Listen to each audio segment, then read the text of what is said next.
Now, in this setting, you're talking about a far more competent and lethal enemy in Iran than what we faced in Iraq. And by lethal, I mean these people have weapon systems that allow them to reach out and touch you from hundreds of miles away. They don't have to park missile launchers on any of the islands in the Persian Gulf. They don't even have to put people out there in very many speedboats. All they have to do is drop an intermediate range ballistic missile on top of a ship that's trying to go through the Strait of Hormuz. Everybody knows that, and that's why the insurance underwriters aren't going to support it. So if all of those things are true, how are you going to get them in? And then secondly, let's assume that we're brilliant and we have magical ways of doing it. Maybe we have stealth aircraft that can't be detected. Once they're in there, how do you sustain them? How do you evacuate your wounded? How do you feed them? How do you provide water? I mean, where are they going to go to get these things? If you're going to try and fly it all in, I would imagine that every conceivable air and missile defense weapon the Iranians have will be focused on preventing that. Then to that, you've got to add all these precision guided weapons, whether they're drones or missiles, that'll be used against the forces that you put on the ground. Washington is trying to sell the American public a fantasy. They want people to believe this is some limited, controllable conflict happening far away, something neat, something clean, something that only hurts Iran. But that is not what this is. This is already a regional war with the potential to become something much bigger. And the most dangerous part is that the people running it still seem trapped inside the old myth that air power alone can solve everything. Douglas Macgregor's warning is brutal. The United States is underestimating Iran, overestimating its own options, and sleepwalking into a catastrophe that could hit far beyond the battlefield. This is about Hormuz, oil, fertilizer, food prices, global recession, and the possibility that one reckless escalation could ignite a humanitarian and economic shock across the entire region. And if Washington starts believing it can win this with symbolic ground operations, island seizures, or infrastructure destruction, then this war stops being a political stunt and becomes a historic strategic disaster. The truth is simple. This was never a war America needed to fight, and the longer it goes on, the uglier the consequences become. You're using air and naval power to lay siege to a giant continental power, Iran, that is protected by mountain ranges and deserts, has 93 million people. How do you inflict real damage that's going to make any difference? And I think that's part of why you're hearing from Donald Trump and others the possibility that in addition to the oil infrastructure and the power grid, we may also attack desalination plants. And of course, the problem with that is that Iran will respond.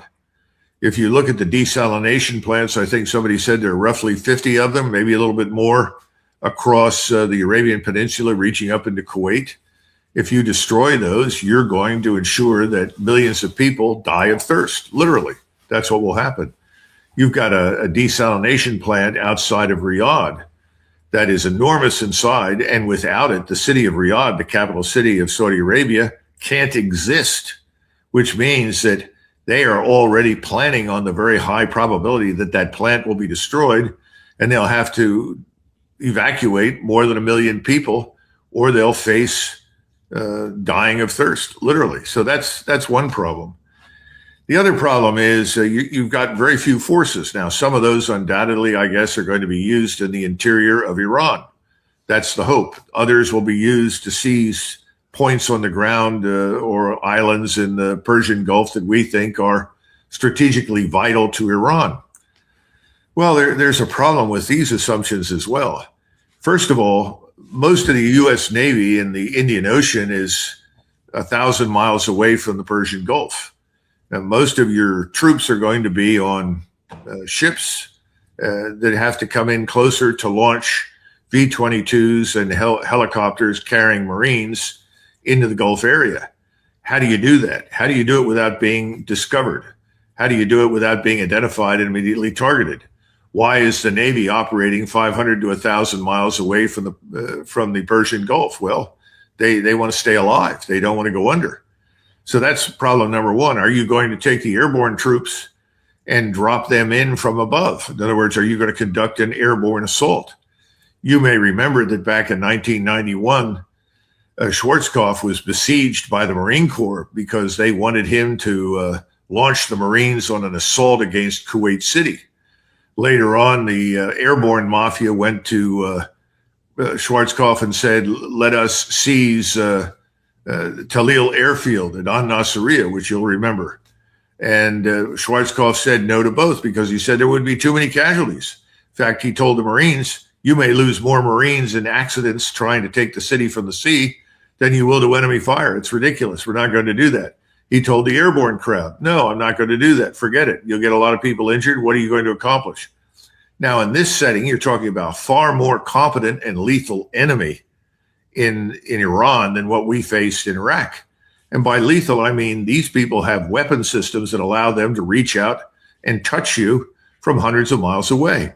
They don't have to park missile launchers on any of the islands in the Persian Gulf. They don't even have to put people out there in very many speedboats.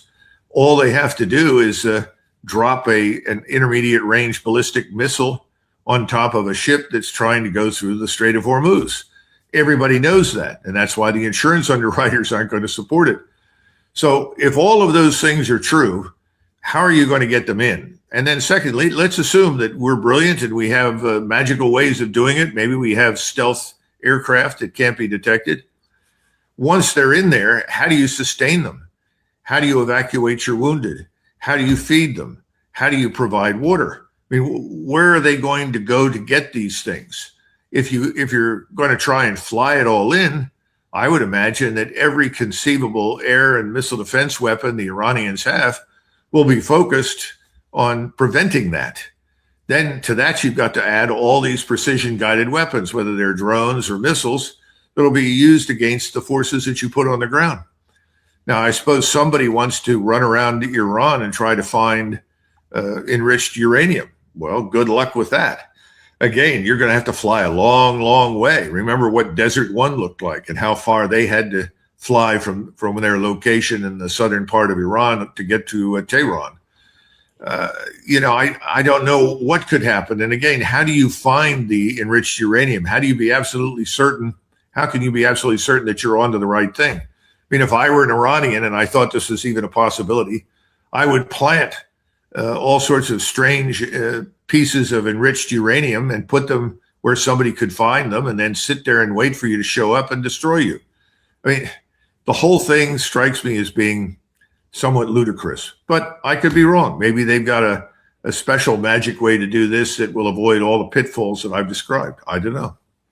Well, and I'm showing on the map here as you're looking in. I mean, if you went from Iraq to Isfahan, which is, or Natanz, either one of these things here, you're talking about that's 454 miles if you're coming in from Iraq, and that's the straight line distance in the air. And you see all this has to go over Iranian territory. So every bit of this route here, just to get troops in to any material that may be in these areas here, certainly the Iranians can read a map, I would imagine. And so there would be anti-aircraft capability all around here that can take out helicopters. I mean, how risky would that part be?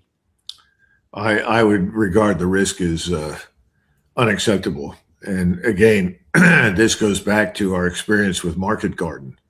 You put enough paratroopers or Marines far enough ahead of you and away from you that you can't adequately protect them and reach them. What happens? They get killed or they're taken prisoner.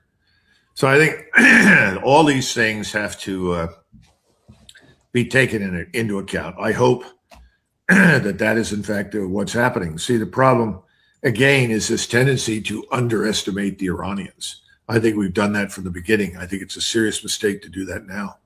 And that is exactly why this story matters so much. Because once a war like this slips past slogans and talking points, what comes next is not glory, not control, and not some quick victory speech. What comes next is blowback, escalation, and a price ordinary people will end up paying in fuel, food, instability, and fear. So if you want more sharp breakdowns like this, if you want the real strategic picture instead of the polished propaganda, make sure to like this video, subscribe to the channel, and turn on notifications. Drop your thoughts in the comments too. Do you think Washington still understands what it has unleashed, or is this already spinning beyond anyone's control?